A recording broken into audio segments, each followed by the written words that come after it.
Dr. Maria Blackwood, a botanist known for her adventurous spirit, ventured into the murky depths of the Atchafalaya Basin.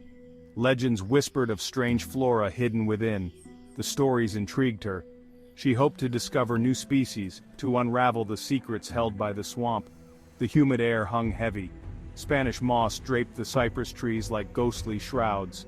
The sun, a hazy orb above, began its descent.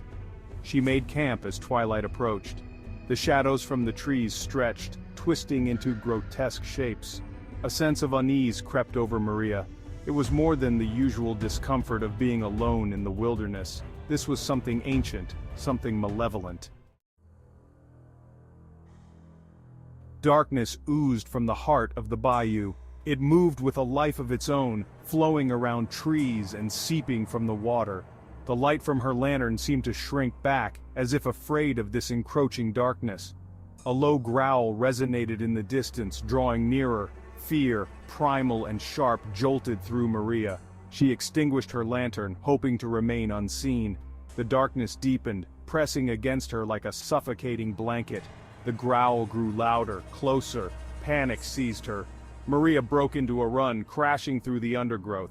The darkness seemed to anticipate her every move, cutting off her escape. Thorns tore at her clothes, branches whipped at her face. She stumbled, falling to the muddy ground. Desperately, she scrambled to her feet and ran. The growl echoed behind her, relentless. Maria's breath came in ragged gasps. Her chest ached, her legs screamed for respite. But fear lent her a surge of adrenaline. She pushed herself onward, deeper into the heart of the swamp. The darkness seemed to pull at her, urging her forward. The trees thinned, revealing a clearing bathed in an eerie silver light. The growl ceased, replaced by a silence so profound it felt like a physical presence. In the center of the clearing stood a crumbling stone altar, covered in strange symbols. Maria realized with a jolt of terror that she hadn't outrun the darkness. She had been led here. The air hung heavy, thick with the weight of unseen eyes. Maria felt a presence watching her, circling her. She was trapped, a fly caught in a spider's web. The darkness seemed to pulse around her, filled with a malevolent anticipation. Section 4. Remnants of the Forgotten. The altar was old, ancient. Its surface was cold and damp beneath her trembling fingers. The symbols carved into it were unfamiliar yet somehow disturbingly evocative.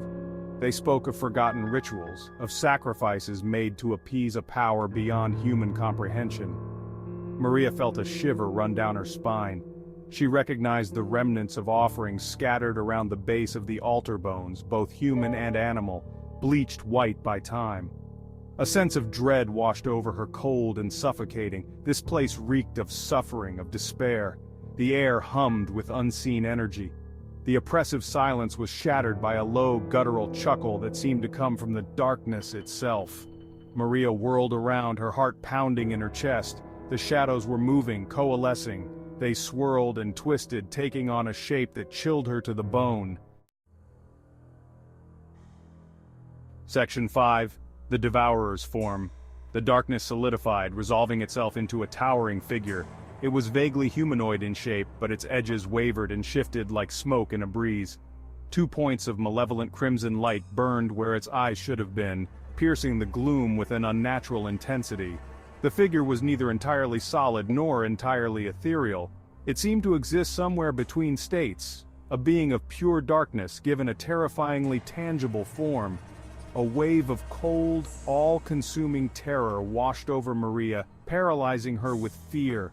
The figure took a step closer, and Maria could feel the heat of its gaze despite its lack of true eyes. It radiated an aura of ancient power, of insatiable hunger. This was the Devourer of Light, the embodiment of the swamp's darkest secrets.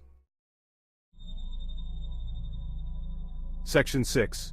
Whispers in the Darkness. You have stumbled upon secrets mortals were not meant to know, a voice rasped. The voice was neither male nor female, old as time and colder than the grave. It slithered into Maria's mind, wrapping around her thoughts like icy tendrils. And now the voice continued, "You will be consumed. In your darkness, I will thrive." The devourer of light reached out a hand, its form shifting and writhing. Maria closed her eyes, accepting her fate. The next morning, search parties found Maria's abandoned camp. Her tent was torn, her belongings scattered. The only sign of struggle was a single muddy footprint leading into the heart of the swamp. Carved into a nearby cypress tree, they found a message. "The darkness has a name and it's coming for you."